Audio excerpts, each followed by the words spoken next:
Film ini dibuka dengan dua orang perampok yang baru saja menuntaskan aksi kejahatan mereka. Saat hendak meninggalkan lokasi, Charlie, salah satu dari mereka, menyuruh Billy kembali ke dalam untuk mengisi persediaan air minum. I was fixing water. Oh, not enough. There's a cooler in the back. Ketika Billy melangkah masuk, pandangannya langsung tertuju pada beberapa mayat yang tergeletak di lantai. Mereka adalah korban yang sebelumnya dibantai tanpa ampun oleh Charlie dan Billy. Dari sini, kita mulai memahami bahwa keduanya memang terbiasa mengincar kedai-kedai kecil, merampok, lalu pergi tanpa meninggalkan saksi. Saat Billy tengah mengisi air, suasana mendadak berubah mencekam. Dari sebuah kamar muncul seorang anak kecil. Menyadari anak itu berpotensi menjadi saksi, Billy yang diliputi ketakutan mengambil keputusan kejam menghabisi nyawa bocah tersebut tanpa ragu.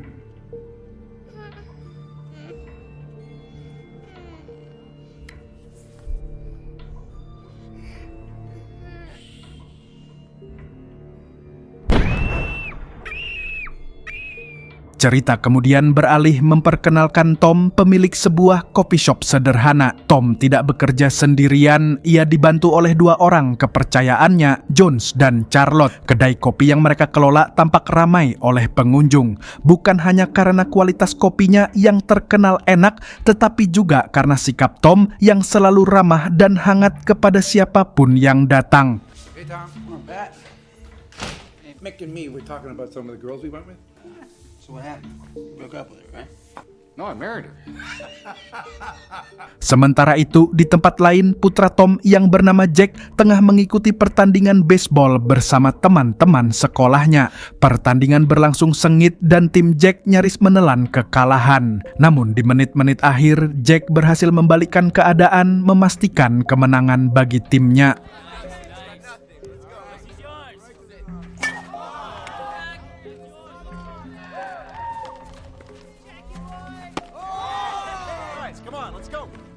Kemenangan itu justru memicu rasa kesal dari seorang pemain lawan bernama Bobby yang tak terima dengan hasil akhir pertandingan. Singkat cerita, di ruang loker, Jack dihampiri Bobby beserta kelompoknya. Mereka menantang Jack untuk berkelahi. Namun alih-alih terpancing emosi, Jack memilih untuk mengalah dan menahan diri. Come on, chicken shit, let's do this. What would be the point? I mean, you win. You've established my unworthiness. Ia teringat pesan ayahnya yang selalu ia pegang teguh. Apapun masalah yang dihadapi, kekerasan bukanlah jalan keluar. Kembali ke Tom, pada malam itu kedainya tiba-tiba didatangi dua orang perampok yang tak lain adalah Charlie dan Billy. Melihat kedatangan tamu terakhir, Tom dengan sopan memberitahu bahwa jam operasional sudah berakhir. Ia meminta keduanya untuk pergi dan mencari tempat lain. Namun bukannya menurut, Charlie dan Billy justru melontarkan ancaman. Mereka berjanji akan mengacak-acak kedai itu jika tidak dilayani.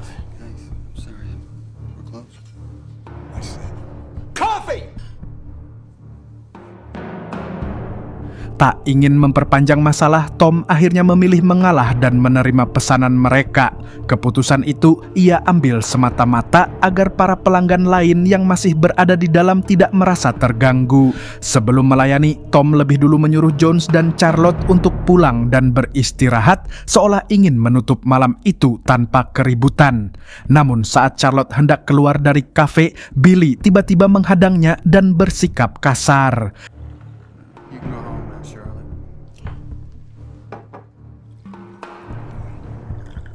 You're gonna be sticking around for a while. Tom? Don't fucking. Di saat yang bersamaan, Charlie mengeluarkan pistol dan menodongkan senjata ke arah Tom, menuntut seluruh uang yang ada. Situasi berubah tegang dalam sekejap, tapi Tom bukan orang yang mudah ditakuti. Dalam hitungan detik, ia bergerak cepat dan melawan.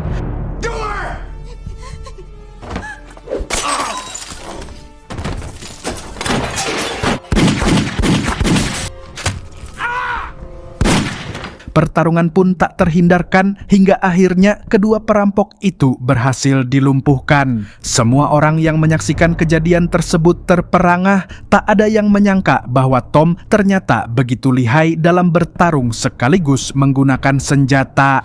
Beberapa hari kemudian Tom terlihat terbaring di rumah sakit. Ia mengalami luka akibat sabetan saat kejadian malam itu. Sambil beristirahat, Tom menyaksikan berita di televisi yang menayangkan kisah dirinya. Media memberitakan bahwa Tom adalah pria yang berhasil menewaskan dua perampok yang selama ini masuk daftar buronan polisi. Namanya pun mendadak dikenal luas. Tak lama berselang, sang istri Helda datang menjemput Tom untuk membawanya pulang. Namun baru saja mereka tiba di depan rumah sakit, kerumunan orang sudah menunggu. Mereka datang untuk memberikan dukungan dan apresiasi. Bagi banyak orang, aksi Tom malam itu menjadikannya simbol keberanian, bahkan disebut sebagai pahlawan sejati Amerika. We're in Millbrook, just outside the home of American hero Tom Stahl. Setelah menghadapi sorotan media, Tom kemudian menghampiri Jack. Sang anak tak bisa menyembunyikan rasa bangganya melihat ayahnya kini dikenal sebagai pahlawan yang viral di mana-mana. Namun di tengah percakapan hangat itu, suasana mendadak terasa janggal. Sebuah mobil mencurigakan terlihat melaju perlahan di depan rumah Tom, seolah sedang mengamati setiap gerak-gerik mereka. Beberapa hari kemudian, ketika kondisi Tom sudah cukup pulih untuk kembali bekerja, ia pun membuka kembali coffee shop miliknya.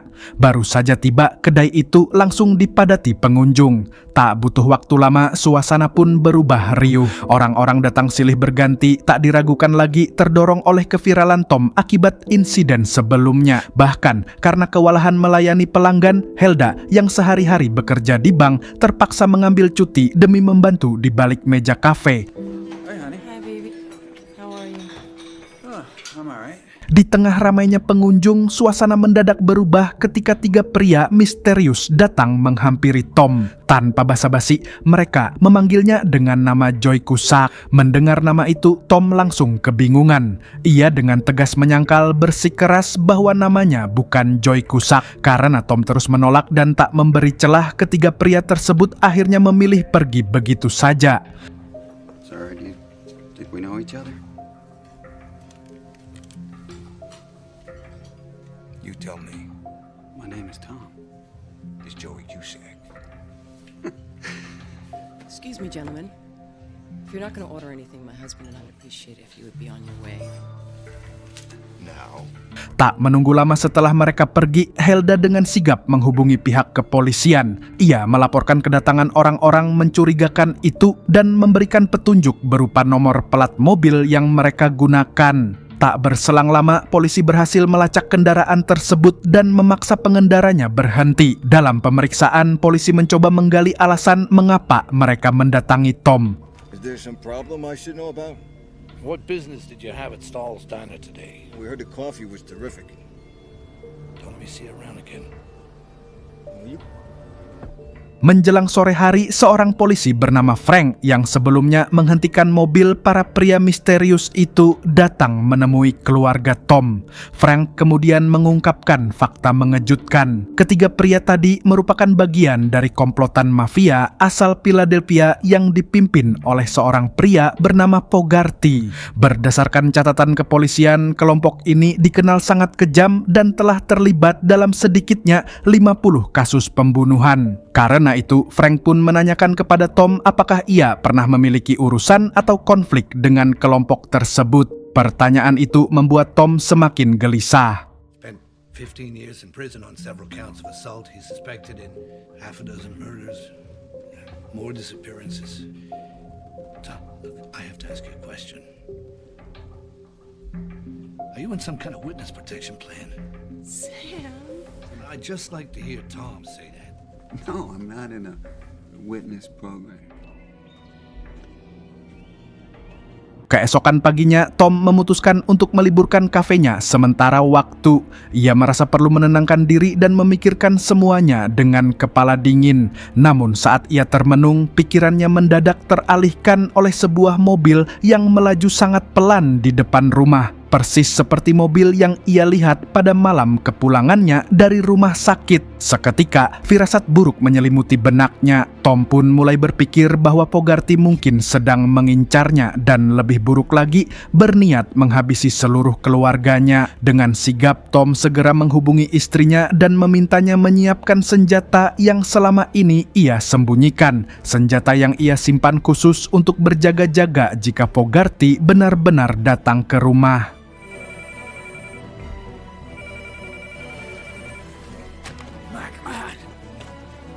Shotgun, Edie. Get the shotgun. Come into the house. Who's coming to the house? Just grab it. Do it and be Okay, ready. stop. Are you serious? I'll be there as soon as I can.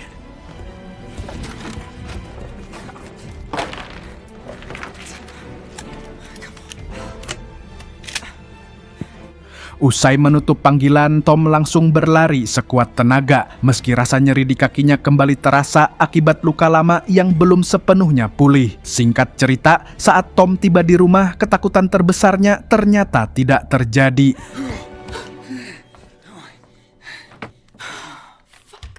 Tom! I don't know. Keadaan masih aman, Helda yang melihat suaminya datang dalam kondisi terengah-engah segera bertanya apa yang sebenarnya sedang ia rasakan. Tom pun mencoba menenangkan suasana. Ia mengatakan bahwa mungkin dirinya mulai mengalami gejala paranoia, terlalu sering mengkhawatirkan sesuatu yang bahkan belum tentu akan terjadi. Tak lama kemudian, Jack yang kebetulan berada di rumah ikut bertanya dari mana asal senjata tersebut. Ia tampak terkejut mengetahui bahwa sang ayah diam-diam menyembunyikan senjata api. Fakta itu membuat Jack mulai memandang Tom dengan perasaan yang berbeda. Hey.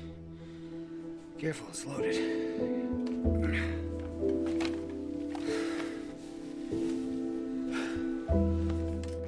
Keesokan harinya, Helda pergi ke supermarket bersama anak bungsunya untuk membeli kebutuhan rumah. Saat Helda sedang mengobrol dengan salah satu pegawai toko, tanpa disadari sang anak menjauh seolah dipancing oleh seseorang. Ketika Helda menyadari putrinya menghilang, kepanikan langsung menyergap. Ia bergegas mencari hingga akhirnya menemukan anaknya. Namun di saat yang sama, ia juga melihat sosok yang paling ia takutkan, Fogarty.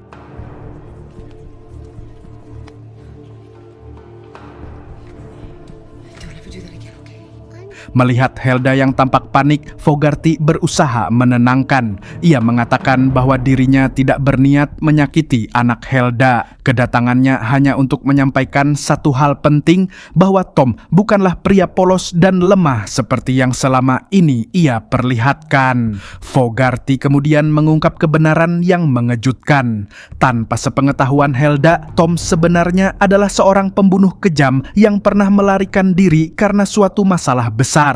Bahkan, Fogarty mengaku bahwa di masa lalu Tom pernah merusak matanya dengan besi panas. My husband does not know you. Knows me intimately. See? This isn't a completely dead eye.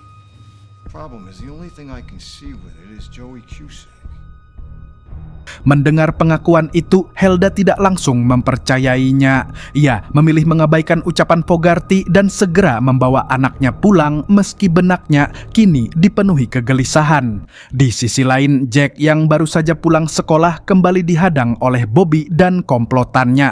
Mereka diliputi rasa iri karena ayah Jack kini dikenal di mana-mana. Dengan nada mengejek, mereka menyebut Tom sebagai pembunuh yang mencari sensasi dan hanya sedang beruntung. Ejekan itu akhirnya menyentuh batas kesabaran Jack. Bagi Jack, ini bukan lagi soal dirinya, melainkan tentang keluarganya.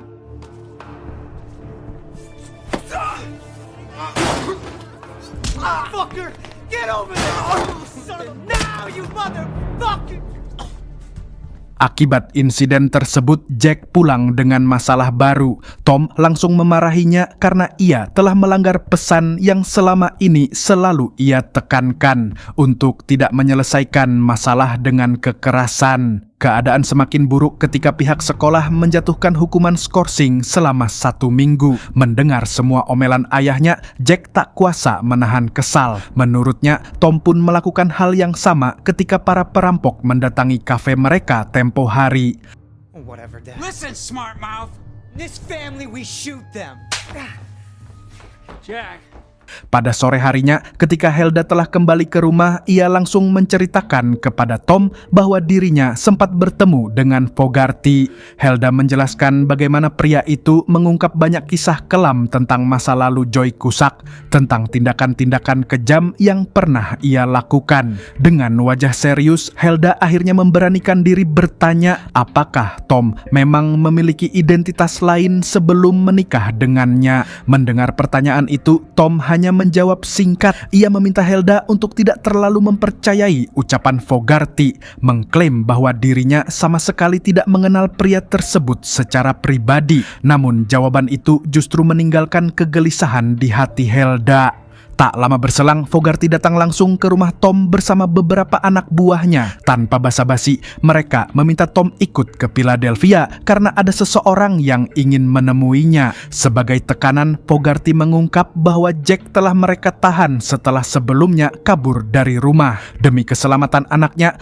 Tom tak punya pilihan selain menuruti permintaan tersebut. Namun, setelah memastikan keluarganya berada dalam keadaan aman, Tom kembali menegaskan bahwa ia tidak akan pergi ke Philadelphia. Penolakan itu membuat Fogarty kehilangan kesabaran.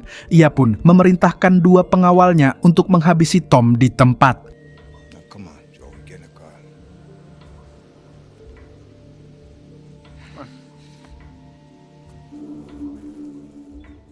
It'd be better if you just leave now.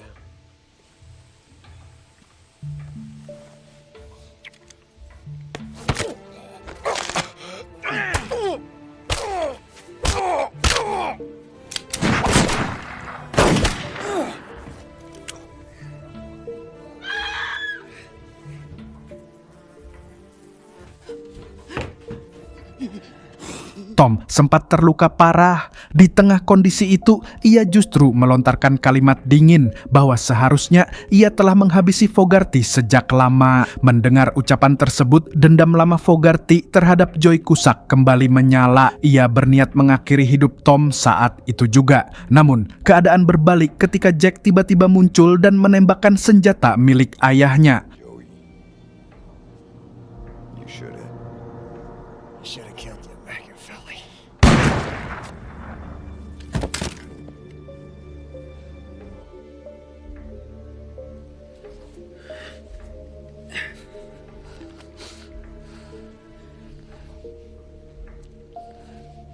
Singkat cerita, akibat luka tembak dan pertarungan tersebut, Tom kembali harus dirawat di rumah sakit. Tak lama kemudian, Helda datang menjenguk dengan mata sembab dan wajah penuh kekecewaan. Dengan suara bergetar, ia akhirnya melontarkan pertanyaan yang selama ini ia pendam. Siapa sebenarnya kamu? Di titik itu, Helda benar-benar tak lagi percaya bahwa Tom hanyalah pria biasa. Ia menuntut kejujuran, bahkan mengancam akan menghabisi Tom sendiri jika ia masih berani berbohong. Menyadari situasinya dan karena memang tak mampu lagi menyembunyikan kebenaran, Tom pun akhirnya membuka jati dirinya. Ia mengaku bahwa di masa mudanya sebelum menjalani kehidupan yang sekarang, ia pernah bekerja sebagai algojo bayaran bagi jaringan mafia yang beroperasi di Philadelphia. Karena reputasinya itulah Tom di masa lalu dikenal dengan nama Joey Cusack, sebuah sebutan bagi tangan kanan mafia yang selalu berhasil menuntaskan setiap misi tanpa gagal. Namun, semua itu ia tinggalkan sejak dirinya bertemu dengan Helda. Demi membangun kehidupan baru, Tom memilih kabur dari dunia gelap yang selama ini membentuk dirinya. Mendengar pengakuan tersebut, Helda tentu saja merasa sangat terpukul. Selama ini, pria yang ia kenal sebagai sosok sederhana dan polos ternyata menyimpan rahasia besar di balik wajah tenangnya. Rasa kecewa pun tak bisa ia sembunyikan.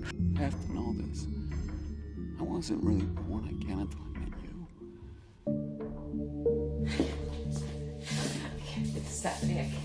Beberapa hari kemudian, Tom akhirnya diperbolehkan pulang dari rumah sakit setelah dinyatakan pulih. Sesampainya di rumah, ia disambut oleh Jack dengan tatapan dingin penuh kekecewaan. Jack tak pernah membayangkan bahwa ayah yang ia hormati dulunya adalah seorang pembunuh bayaran.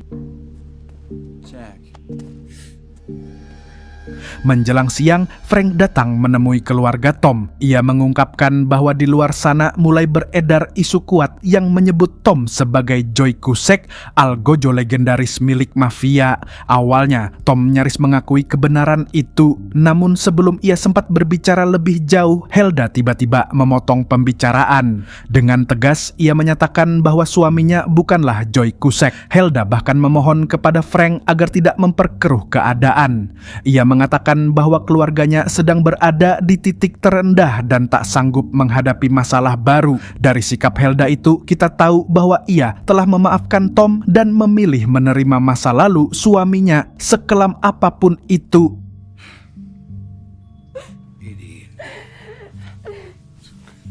Saat malam semakin larut, Tom tiba-tiba menerima panggilan dari seorang kenalan lama bernama Richie. Dalam percakapan itu, Richie menegaskan bahwa Tom harus datang ke Philadelphia untuk menyelesaikan urusan lama. Jika Tom terus menghindar, maka keluarganya lah yang akan menanggung akibatnya. Tak ingin orang-orang yang ia cintai berada dalam bahaya, Tom akhirnya memutuskan berangkat ke Philadelphia.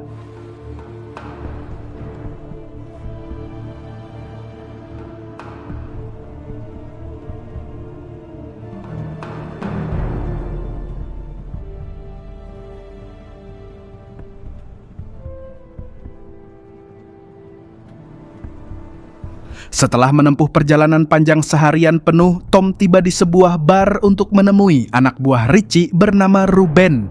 Mereka sempat berbincang singkat sebelum akhirnya berangkat bersama menuju kediaman Richie. You Ruben? Yeah. You Joey? Yeah, I'm Joey. Singkat cerita, setibanya di sana, Tom langsung diajak masuk ke ruang kerja Richie. Di ruangan itu, Richie pun mengungkapkan maksud sebenarnya. Ia meminta Tom menepati sumpah lamanya, menghabisi sebuah komplotan mafia bernama Samidi, musuh bebuyutan Richie yang selama ini tak pernah bisa ia sentuh. Terungkap bahwa di masa lalu, kelompok mafia Samidi adalah kekuatan besar yang menindas banyak organisasi lain, termasuk kelompok yang dipimpin Richie. Saat Tom masih menjadi bagian dari dunia kelam tersebut. Namun semuanya berubah sejak Tom menghilang. Tanpa kehadirannya, kekuatan Samidi perlahan runtuh. Dalam beberapa tahun terakhir, Richie berhasil membantai seluruh anggota Samidi hingga tak tersisa. Kini, Richie berdiri sebagai satu-satunya bos mafia yang menguasai seluruh wilayah Philadelphia. Namun sumpah Richie untuk menghabisi semua yang terlibat dengan Samidi tidak berhenti sampai di situ. Tom pun termasuk di dalamnya. Richie menegaskan bahwa ia tak bisa menarik sumpahnya meskipun Tom adalah keponakannya sendiri. Belum lagi Richie mengungkit masa lalu kelam lainnya ketika Tom pernah menyerbu markasnya, menghancurkannya, dan membawa kabur seluruh uang milik Richie. Mendengar semua itu, Tom hanya bisa meminta maaf dan menawarkan untuk mengganti seluruh kerugian yang pernah ia sebabkan. Namun, permohonan itu tak sedikit pun melunakkan hati Richie. Dengan dingin, ia tetap pada keputusannya dan memerintahkan anak buahnya untuk mengeksekusi Tom. You cost me hell of a lot, Joey. A hell of a lot. I'm here to make peace. You could die, Joey.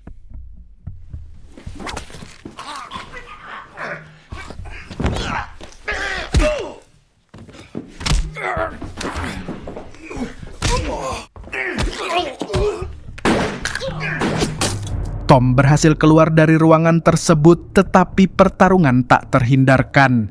Ia harus menghadapi beberapa anak buah Richie yang sudah bersiap menunggunya.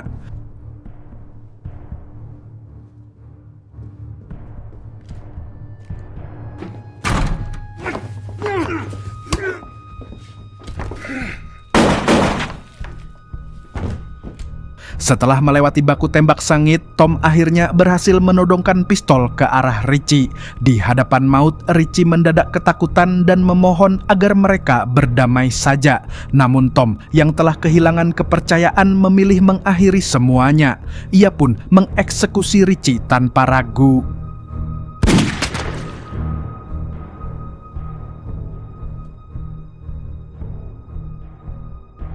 Setelah menghabisi Richie beserta seluruh anak buahnya, Tom akhirnya kembali pulang. Untuk pertama kalinya setelah bertahun-tahun hidup dibayangi masa lalu, Tom kini bisa bernapas lega. Ia memilih menutup rapat lembaran kelam hidupnya dan menjalani hari-hari dengan tenang bersama keluarganya. Dan di sanalah kisah ini berakhir.